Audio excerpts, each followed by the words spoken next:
जी, अस्सलाम वालेकुम। देश और परदेश के तमाम देखने वाले, सुनने वाले, चाहने वाले दोस्तों को प्यार भरा सलाम।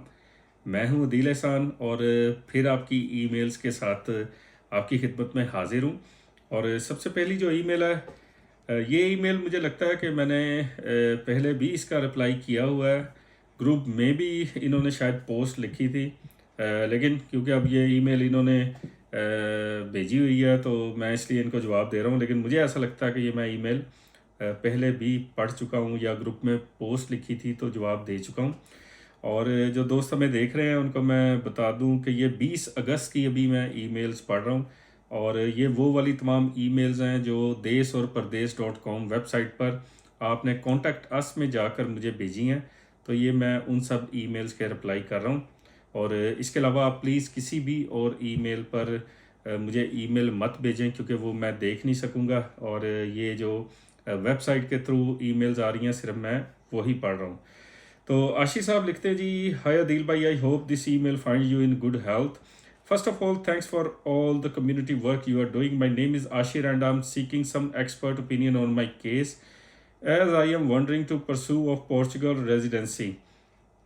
Let me explain my case. I'm working in IT industry for 9 years now and have started my own company in 2020, which is registered in Pakistan. I have two kids, one 9 year and 6 month old. अच्छा जी, एक बच्चा जो है वो 9 साल का और दूसरा 6 माह का है। I am actively working with US based customers that send wire payments to Pakistan and also through PayPal. So I can easy land the same money in Portugal once I get the bank account and PayPal there. Questions. As I'll be applying for Article 89, so should I bring along my family, my and two kids under 2 years old? Does it help to get TRC quickly if you are in Article 89 for IT company and have continuous substantial income? आपका ये जो पहला सवाल है, देखें अगर तो आपकी फैमिली को आसानी से शेंगन वीज़ाज़ वगैरह मिल जाते हैं तो बिल्कुल आप लेके आ सकते हैं। और जहाँ तक बच्चों की वजह से या फैमिली की वजह से तो इसमें कोई ख़ास आपको बेनिफिट नहीं होगा। अगर बच्चों की उम्र जो है वो 12 साल से ज़ायद हो या वो 7वीं क्लास से ऊपर के स्टूडेंट्स हों तो वो आर्टिकल 92 के लिए एलिजिबल होते हैं। और जब उनको रेजिडेंस कार्ड मिलता है तो साथ में ही पेरेंट्स का जो है वो भी आर्टिकल 122 में रेजिडेंस कार्ड जो है वो अप्लाई हो जाता है। तो एक तो ये बात होगी। और आर्टिकल 89 जो आप कह रहे हैं इसमें आपको फाइल लॉक करना पड़ेगी। और ये जो आप पूछ रहे हैं कि जी फैमिली को साथ लेके आऊँ, तो अगर शेंगन वीज़ाज़ हों तो फिर मैं तो सबको कहता हूँ कि जी फैमिली साथ होनी चाहिए अगर आप अफोर्ड कर सकते हैं। तो अफोर्डेबिलिटी जो है ये बहुत बड़ा क्वेश्चन है। पुर्तगाल में बहुत सारे ऐसे लोग हैं जिनको हम जानते हैं, चाहे वो अकेले भी हैं तो वो फाइनेंशियली जो हैं वो काफ़ी परेशान है क्योंकि पुर्तगाल में जो है एक्सपेंसेस काफ़ी ज़्यादा हैं और जॉब्स की अपॉर्चुनिटीज़ उस तरह से नहीं है। लेकिन आप जैसे लोग जो अफोर्ड कर सकते हैं और जिनकी जो इनकम है वो पुर्तगाल से बाहर का सिलसिला वैसे ही चलेगा तो फिर आप तो फैमिली के साथ लाजमी आएँ अगर आप अफोर्ड करते हैं। लेकिन ये जहन में रखें जितनी आपकी फैमिली है तो ये कम से कम आपका महीने का जो खर्चा तकरीबन ये 2000 यूरो के आसपास होगा कम से कम। इसके बाद आगे लिखते हैं जी, does it help to get TRC quickly if you are in article 89 for IT company and have continuous. तो देखें इसमें जो ये जो आपका सवाल था इसमें आर्टिकल 89 में तो पॉसिबल नहीं होता। लेकिन अगर आप आर्टिकल 90 में किसी और कंपनी के लिए काम करते हैं और आपकी सैलरी जो है वो 1850 से ज़्यादा है तो फिर आप आर्टिकल 90 के लिए एलिजिबल होते हैं। उसके लिए आपको फाइल नहीं लॉक करनी होती, आपने सेफ को कॉल करके सीधा जो है ये अपॉइंटमेंट बुक करनी होती है। इसके बाद आगे लिख रहे हैं, if I don't bring my family then how easy it will be for my wife to get the visa once I get my TRC। ये बहुत आसान है जी। और इसमें सिर्फ आपकी जो सालाना इनकम जिसे पुर्तगेज़ी में हम ERS कहते हैं, ई को जो है ई इंग्लिश का आई है तो पुर्तगेज़ी में हम उसे ई बोलते हैं और जो ई है वो उसको हम ए बोलते हैं, ए। तो अगर आपकी सालाना इनकम हो इतनी तो आप बड़ी आसानी से अपनी जो क्लोज़ फैमिली मेम्बर है जिसमें आपकी बीवी है, आपके बच्चे हैं और आपके डिपेंडेंट जो हैं पेरेंट्स, तो ये सबको बड़ी आसानी से आप लेके आ सकते हैं अगर आपके पास इनफ जो है वो इनकम हो सालाना, जो IRS होती है या ERS होती है। I can sponsor her based on my Pakistani based bank account and company. उसकी ज़रूरत नहीं है जी। Once I get my TRC, how easy is it to call my parents and brother in Pakistan. Parents को ला सकते हैं, ब्रदर जो है या तो उसकी डिपेंडेंसी आपके पास वो प्रूव कर सकें आप कि आपका भाई जो है वो आपके डिपेंडेंट क्यों है। और जितने ज़्यादा और जितने पुराने जो हैं आपके डॉक्यूमेंट्स होंगे, उतने ज़्यादा चांसेस होंगे आपके भाई को भी वीज़ा मिलने के। अदरवाइज़ ये काफ़ी मुश्किल है, ये इतना आसान काम नहीं है। After getting TRC for how long I can stay out of Europe and even Portugal. तो इसमें पहले रेजिडेंस कार्ड पे या दूसरे रेजिडेंस कार्ड पे, एक रेजिडेंस कार्ड पे आप मैक्सिमम जो है अगर आप कंजेक्टिवली बाहर जाते हैं पुर्तगाल से बाहर, तो उसमें 6 मंथ अलाउड है, और मल्टीपल विजिट हों तो ये 240 डेज अलाउड है। If this is relevant to you, then answer. Otherwise, doesn't matter how lucrative software design and development industry in Portugal. Do they outsource work in Portugal? I really appreciate your time and effort you are putting in. तो अब मुझे 100% ये यकीन हो गया कि मैंने आपकी ईमेल पहले भी पढ़ चुका हूँ, और बिल्कुल जी ये आपके काम की बड़ी डिमांड है, और ये आपको अच्छी जॉब पुर्तगाल में भी मिल सकती है। और मैं लाजमी कहूँगा कि आप लिंक्डइन पे, इंडीड पे थोड़ी सी अगर मेहनत करें तो बड़ी आसानी से इंशाल्लाह आपको जॉब मिल जाएगी, और आप मोस्ट प्रोबेबली आर्टिकल 90 के लिए एलिजिबल होंगे।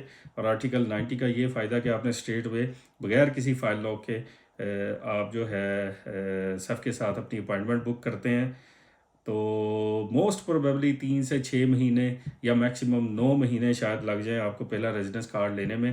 तो इंशाल्लाह इससे ज़्यादा टाइम नहीं लगेगा, लेकिन ये डिपेंड करता है कि आपको अपॉइंटमेंट कब मिलती है। अगर और प्लस आपके पास 1850 यूरो से ऊपर वाली जॉब होनी चाहिए किसी भी पुर्तगेज़ी कंपनी के साथ। और दूसरा इसमें ये मैं लाजमी आपको सबको कहूँगा कि पुर्तगाल में ये जो टाइम फ्रेम दिया जाता है 3 माह का, 6 माह का, 1 साल का, तो ये हर इंसान की अपनी सिचुएशन पे, अपनी किस्मत पे डिपेंड करता है। आपने कभी भी ये नहीं सोचना कि अगर किसी एक शख्स का जो काम है वो 3 महीने में हुआ है, इसका मतलब ये है कि आपका भी 3 महीने में हो जाएगा। अगर किसी का 6 महीने में हुआ है, उसका आपका भी 6 माह में हो जाएगा। तो ये हर इंसान अपनी किस्मत के साथ आता है। और कोई जो है वो 3 महीने से पहले भी रेजिडेंस कार्ड ले लेता है, और कई जो हैं उन्हें 3 साल भी लग जाते हैं। खैर ये आर्टिकल 90 की बात हो रही है, तो इसमें इंशाल्लाह इतना टाइम तो नहीं लगेगा, लेकिन ये है कि जैसे मैंने आपको बताया बहुत जल्दी आपको रेजिडेंस कार्ड मिल सकता है। Looking forward to hearing from you sir. तो आपका जवाब दे दिया जी आशिर साहब, और आपकी ईमेल मैंने पहले भी पढ़ी हुई है, ये मुझे बिल्कुल ये सारा याद आ गया। आगे हैं जी बूदाबीर Lama.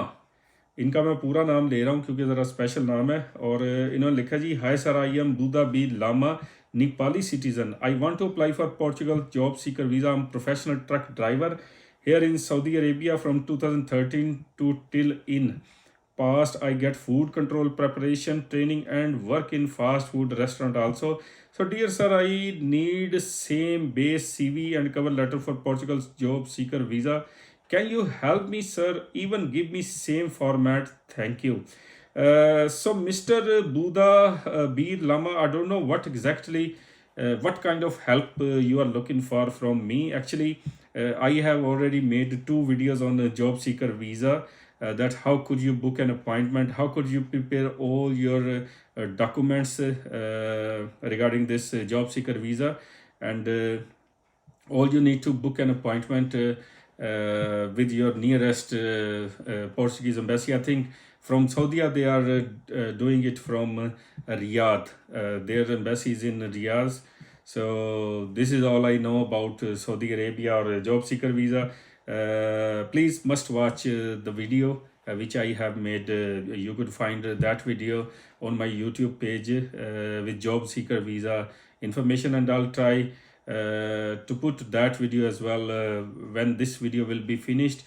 So on the end you will see another link to watch that video. So that was all information for you. If you have food control preparation training and you are also writing here that you have done some work in the fast food. So please try to get all your past work experience letter from the owners or from the employers you have worked with in the past. So this is my suggestion for you, Mr. Buddha B. Lama ji. So let's move to our next email. Khawar साहब की email है जी, ये लिख रहे हैं जी, अस्सलाम वालेकुम sir, मैं दुबई में जॉब करता हूँ। मैं अपनी family, my wife with 5 kids को पुर्तगाल भेजना चाहता हूँ पाकिस्तान से। प्लीज़ मुझे गाइड करें कि पाकिस्तान से कैसे जा सकते हैं। देखें माशाल्लाह 5 बच्चे हैं तो ये इतना आसान काम नहीं है। या तो आपकी कोई लंबी चौड़ी ट्रैवल हिस्ट्री हो, आपके पास एनफ फंड्स हों, आप फाइनेंशियली जो है बहुत ज़्यादा साउंड हों, तो फिर तो इतनी बड़ी फैमिली को वीज़ाज़ वगैरह मिलने के चांसेस हैं। अदरवाइज़ देखें द बेस्ट रूट तो यही है कि आप पहले ख़ुद पुर्तगाल जाएं, अपना रेजिडेंस कार्ड लें, उसके बाद जो है अपनी जो है फैमिली, उसको आप फैमिली रीयूनियन में बड़ी आसानी से लेके जा सकते हैं। लेकिन जैसे आपने लिखा है कि दुबई में आप जॉब करते हैं, तो इससे मुझे ये इंप्रेशन आ रहा है कि शायद आपकी सैलरी भी इतनी ज़्यादा ना हो। तो ये जहन में रखिए कि हमेशा मेरी कोई भी वीडियो आप उठा के देख लें तो हम ऐसे तमाम लोगों को मना करते हैं कि जो फाइनेंशियली जो हैं इतने ज़्यादा साउंड नहीं हैं, तो उनको मैं हमेशा कहता हूँ कि आप प्लीज़ पुर्तगाल का सोचिए भी मत, फैमिली समेत। इनिशियली जो है आप खुद जाएं, आप खुद अपनी सेटलमेंट करें, रेजिडेंस कार्ड लें और अपना जॉब या कारोबार जो भी है उसको जो है वो इस काबिल बनाएं कि अपनी फैमिली के साथ बआसानी आप सर्वाइव कर सकें पुर्तगाल में। तो आपके लिए ये सजेशन थी खावर अब्बास साहब।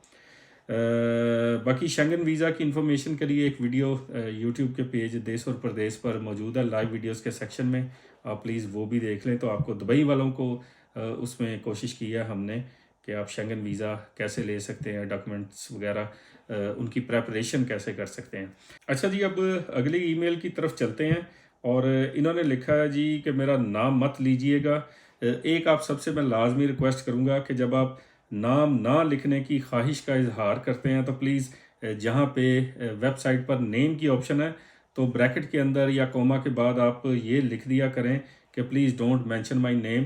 तो मैं अक्सर ईमेल पढ़नी शुरू करता हूँ तो एंड पे वो लिखा होता है कि जी मेरा नाम ना पढ़ें, तो फिर मुझे ये सारी वीडियो फिर से रिपीट करनी पड़ती है। तो बहरहाल इन्होंने लिखा जी, डियर अदील भाई, please don't include my name, could you please let me know if Portugal government is providing any sort of child care benefit monthly और annually in terms of payment like in Norway, Canada and other countries. Thanks for your services to community, regards। और फिर इन्होंने अपना नाम फिर लिखा है और ये कराची से हैं, ये मैं बता देता हूँ। तो देखें तकरीबन सारे यूरोप में जो कि आप चाइल्ड केयर के बेनिफिट की बात कर रहे हैं तो ये तकरीबन हर जगह है। लेकिन ये मुल्क की अपनी जो है जो फाइनेंशियल कितना स्टेबल है वो मुल्क, उस हिसाब से ही आगे बच्चों के भी पैसे दिए जाते हैं। और पुर्तगाल में जो बच्चे हैं उनको तकरीबन कोई 30, 40, 50 यूरो से शुरू करते हैं और बाकी इसके अलावा जो है वो पेरेंट्स की जो इनकम है उस पे भी डिपेंड करता है। ये मैं आपको कम से कम बता रहा था और ज़्यादा से ज़्यादा कोई 70-80 यूरो भी हो सकते हैं पर मंथ। मैं एग्जैक्टली नहीं बता सकता, ना मुझे कोई इतना आजकल पता है कि एग्जैक्टली चल क्या रहा है वहाँ पे बच्चों के हवाले से कितने पैसे वगैरह मिलते हैं, लेकिन मिलते ज़रूर हैं। और अगर आप कंपेयर करें दूसरे ममालिक के साथ तो वहाँ पे डेफिनेटली पुर्तगाल की निस्बत ज़्यादा पैसे हैं। स्पेशली अभी कुछ दिन पहले एक इटली से दोस्त आए थे तो वो बता रहे थे कि कोई एक बच्चे को जो है तकरीबन शायद 300 यूरो, मुझे पता नहीं, मोर और लेस मैं आपको बता रहा हूँ, तकरीबन 300 यूरो मिलते थे। तो मैंने उन्हें बताया, मैंने कहा पुर्तगाल में तो कोई 30-40 यूरो मिलते हैं। तो वो हंस रहे थे और उनके माशाल्लाह शायद कोई 4-5 बच्चे हैं तो उन्हें 1500 यूरो सिर्फ जो है वो बच्चों का फ़ंड मिल रहा था। तो बहरहाल ये आपका जो सवाल था कि नॉर्वे, कनाडा और दूसरे अदर कंट्रीज़, तो ये तकरीबन सारे यूरोप में ऐसे ही है। तो ये हो गई जी आपकी ईमेल और इसके बाद आगे बढ़ते हैं। उस्मान साहब की ईमेल, इन्होंने लिखा जी, सर बेबी बोर्न होने पर 4 इयर्स हो जाएं इन पुर्तगाल में, कार्ड भी हो 2 इयर्स का, तो क्या फादर पासपोर्ट अप्लाई कर सकते हैं व्हेन बेबी बोर्न? एंड के बाद पता नहीं आपने क्या लिखना था उस्मान साहब। तो लेकिन ये है कि देखें जब अगर इन केस बेबी जो है न्यू बॉर्न बेबी की अराइवल होती है तो फिर जो पेरेंट्स हैं उनका जो टाइम पीरियड है वो उस दिन से काउंट किया जाता है जिस दिन से वो पुर्तगाल एंटर हुए थे, जब उनका निफ नंबर बना था, जब उनका सोशल सिक्योरिटी नंबर बना था, जब उनका पहला प्रूफ ऑफ एड्रेस जिसे तशद्दुद जुंतद फ्रैक्सिया कहते हैं, या इसके अलावा कोई पहला वर्किंग कॉन्ट्रैक्ट, आपकी जो इश्तरातो है इसकी सुगरानसा सोशियाल की, वो भी आपके काम आ सकती है। तो उससे प्रूफ ये होगा कि आप कब से पुर्तगाल में रह रहे हैं या काम कर रहे हैं। तो आपको जो वैसे रूल है वो ये है कि जब आपको पहला रेजिडेंस कार्ड मिलता है उसके बाद 5 साल काउंट होते हैं। लेकिन इन केस अगर बच्चे की बर्थ हो जाए और ज़ाहिर है जिन बच्चों के वालिदैन के पास रेजिडेंस कार्ड होता है या साल से ज़्यादा हो जाए तो वो बच्चे भी जो हैं वो पुर्तगेज़ी नेशनल बन जाते हैं। तो ये फ़ायदा होगा न्यू बॉर्न बेबी की अराइवल का कि आपका जो टाइम पीरियड है वो उस दिन से शुरू होगा जिस दिन से आपका निफ नंबर या निस नंबर या वर्किंग कॉन्ट्रैक्ट या आपके पास प्रूफ ऑफ एड्रेस, तो ये तब से शुमार होगा उस्मान साहिब। और ये जो ईमेल पढ़ी जा रही हैं, फिर रिपीट कर रहा हूँ, ये अब 21 अगस्त की शुरू हो चुकी हैं। और लेकिन इसका मतलब ये हरगिज़ नहीं है कि 21 अगस्त की ख़त्म हो चुकी हैं। अब 21 अगस्त में कितनी आई हैं ये मुझे अभी नहीं पता, लेकिन मैं पढ़ रहा हूँ।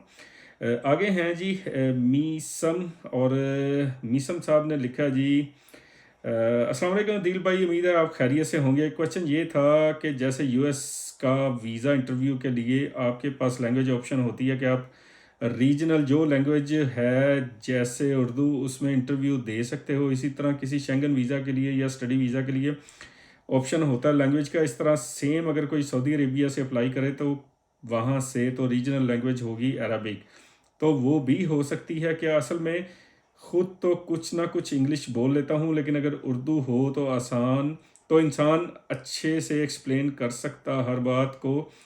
और सऊदी की का एक दोस्त के लिए पूछ रहा, वो जॉब वगैरह करता है तो उसको ये इशू आ रहा था। आपका बहुत शुक्रिया।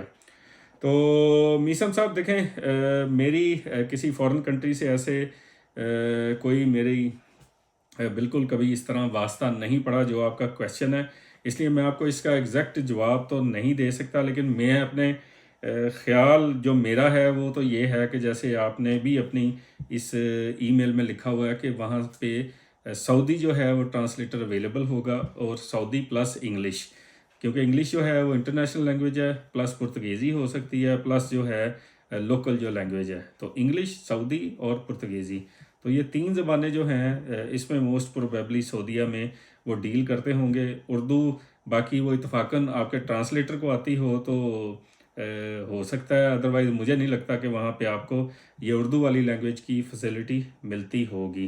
तो ये मेरा ख़्याल है, इसको 100% कंफर्म बिल्कुल ना समझें, क्योंकि मुझे जिस चीज़ का नहीं पता तो मैं ऑन कैमरा भी कह रहा हूँ कि मुझे नहीं पता, क्योंकि मैं कोई अक्ल कुल नहीं हूँ। लेकिन जिस चीज़ का पता हो वो आपको पता है कि मैं बिल्कुल आपको क्लियरली हर चीज़ के बारे में गाइड करता हूँ, जिस भी चीज़ की मुझे इन्फॉर्मेशन है। जिसकी नहीं है तो उसके लिए माज़रत सर।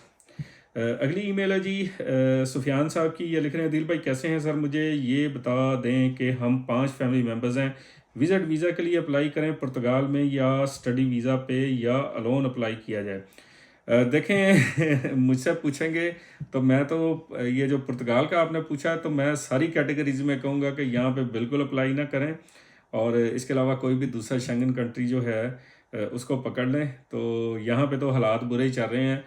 हमें कोई जल्दी खैर की खबर नहीं सुनी, ये स्पेशली जो विज़िट वीज़े वाले हैं, इवन स्टूडेंट वीज़ाज़ जो हैं तो इन पे नहीं। बाकी दूसरे जो जिसमें टेक वीज़ा वगैरह आ जाता है, कोई जॉब सीकर है, तो वहाँ पे फिर भी हमने थोड़ी बहुत सक्सेस देखी है।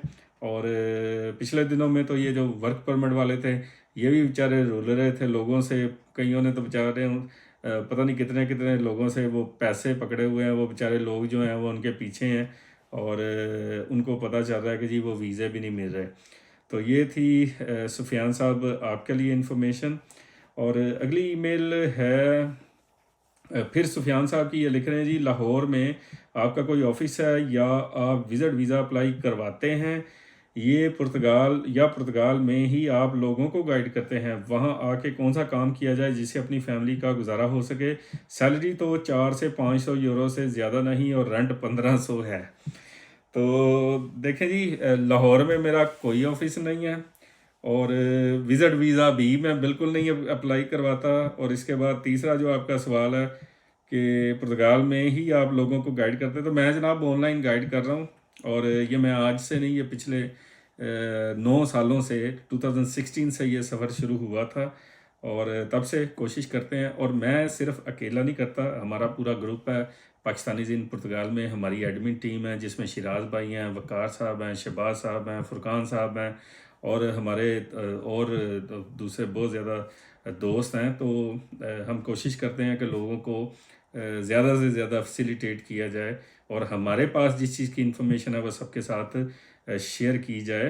तो पाकिस्तानीज़ इन पुर्तगाल का जो है पाकिस्तानी कम्युनिटी का लार्जेस्ट ग्रुप है जिसमें इस वक्त मोर देन 91,000 मेंबर्स हैं। और आगे आपने जो लिखा जी, वहाँ आके कौन सा काम किया जाए जिससे अपनी फैमिली का गुजारा हो सके। देखें, अगर तो बिज़नेस करने आ रहे हैं तो आपके पास जिस भी चीज़ का एक्सपीरियंस है, और अगर आप जॉब करने के लिए आ रहे हैं तो फिर आपको ज़रा थोड़ी तैयारी करके आना पड़ेगा, जेब में 4 पैसे डाल के आएँ।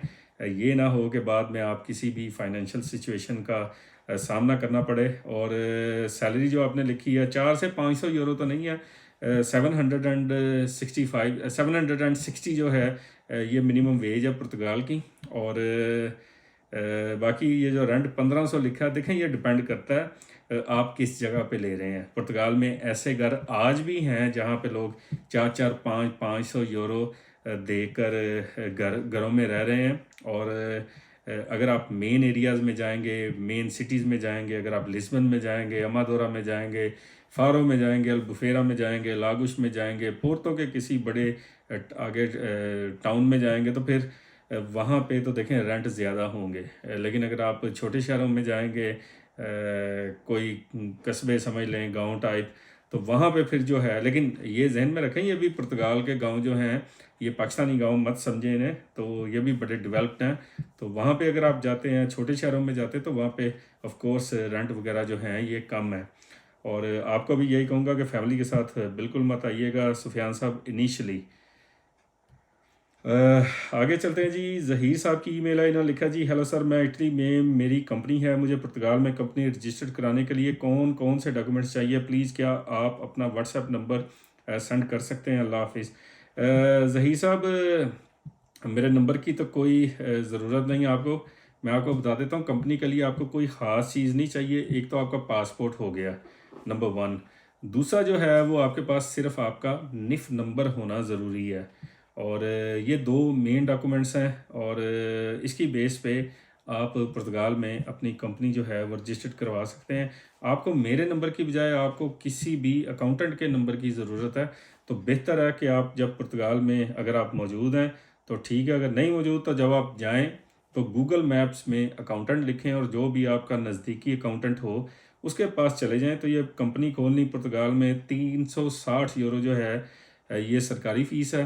तो बाकी 10, 20, 50 मैक्सिमम 100 यूरो किसी अकाउंटेंट को दे के आप, यानी मकसद ये है कि तकरीबन कोई 500 यूरो से ज़्यादा आपने किसी को पैसे नहीं देने अपनी कंपनी जो है वो ओपन करवाने के लिए। और डॉक्यूमेंट कोई ख़ास नहीं, सिर्फ आपका निफ नंबर चाहिए होगा और उसकी बेस पे आप आगे कंपनी वगैरह खोल सकते हैं। आगे चलते हैं जी। जावेद साहब की ईमेल है, ये लिख रहे हैं जी, अस्सलाम वालेकुम brother, I am retired from, आगे इन्होंने अदारे का नाम लिखा जी, हैविंग 27 ईयर्स एक्सपीरियंस। और किस चीज़ में एक्सपीरियंस है वो भी मैं ऑन कैमरा नहीं बता रहा। I am also foreign USA qualified. तो इन्होंने आगे लिखा जी, I need favour to submit my CV in recruitment department of Portuguese department, और please tell me about an agency where I can apply, thanks in advance. तो जावेद इकबाल साहब, देखें, आपको मैं ये रिक्वेस्ट करूँगा, आप हमारा जो ग्रुप है पाकिस्तानीज़ इन पुर्तगाल, मुझे नहीं पता आपने फेसबुक पे वो ज्वाइन किया या नहीं, एक तो वो ज्वाइन कर लें और दूसरा वहाँ पे हमारे मॉडरेटर हैं अली अकबर साहब, और वो भी आपकी फ़ील्ड के हैं, वो भी इंजीनियर है माशाल्लाह। और लेकिन वो एक रेस्टोरेंट पे काम कर रहे हैं और बड़ा ज़बरदस्त काम कर रहे हैं, और उन्होंने अपनी फ़ाइल भी लॉक की है। 3.5 यूरो में उन्होंने फ़ाइल लॉक की है। और आपसे मैं ये रिक्वेस्ट करूँगा कि आप जब ग्रुप में आएँ, भले मुझे आप डायरेक्ट इनबॉक्स कर दें, मैं आपको उनका लिंक भेज दूँगा। और वो आपके काम के बंदे हैं, क्योंकि वो ऑन ग्राउंड मौजूद हैं और वो आपको बेहतर गाइड कर रहे हैं। उन्हें भी अभी अपनी रेलेवेंट फील्ड में जो है वो जॉब तो नहीं मिली, लेकिन ये है कि एक हमें ईमेल आई थी सबको, जिन्होंने ये डिक्लेरेशन के लिए सेंट्रो इम्प्रेगो में रजिस्ट्रेशन की थी। तो उस डिक्लेरेशन के बाद एक और ईमेल आई थी जिसमें लिखा था कि ये इन तमाम वेबसाइट पे आप जॉब सर्च कर सकते हैं। तो वो भी आपसे शेयर कर देंगे, या आप ग्रुप में पोस्ट कर सकते हैं, तो उस पर मैं कमेंट कर दूंगा। इसके अलावा मैंने ग्रुप में, अगर आप सर्च की ऑप्शन में जाएं तो वहाँ पर पुर्तगाल में जो इस तरह की रिक्रूटमेंट एजेंसीज़ हैं या जो वेबसाइट्स हैं, लिंक्डइन और इंडीड के अलावा, तो मैंने काफ़ी डिटेल से 1-2 पोस्ट भी लिखी हुई हैं कि वो तमाम लोग जो अनएम्प्लॉयड हैं तो वो इन कंपनी से रब्ता करके अपने जॉब के बारे में सर्च कर सकते हैं, या अगर वो ख्वाहिशमंद हैं जॉब ढूंढने के। तो अगली ईमेल है जी मोहम्मद इकबाल साहब की। इन्होंने लिखा जी अस्सलाम वालेकुम जनाब सर, और इनका मैं जवाब देता हूँ जी वालेकुम सलाम। तो पता नहीं, इन्होंने शायद कुछ और लिखना था, मुझे इतनी ही ईमेल रिसीव हुई है। इसके बाद आखिरी ईमेल है जी, ये ईमेल शुरू हो गई हैं जी 22 अगस्त की, और इन्होंने लिखा जी अस्सलाम वालेकुम सर, हाउ आर यू। भाई मैंने आपसे पूछना था कि अगर फाइल आर्टिकल 89 में लॉक करते हैं तो उसके बाद एक्टिविटी ओपन नहीं करवाते, किसी और कंपनी में जॉब स्टार्ट कर देते हैं एंड फाइल को एज इट इज़ चलते रहने देते हैं, उसमें कोई चेंजिंग नहीं करते, तो at the time of biometric कोई प्रॉब्लम तो नहीं बनेगी।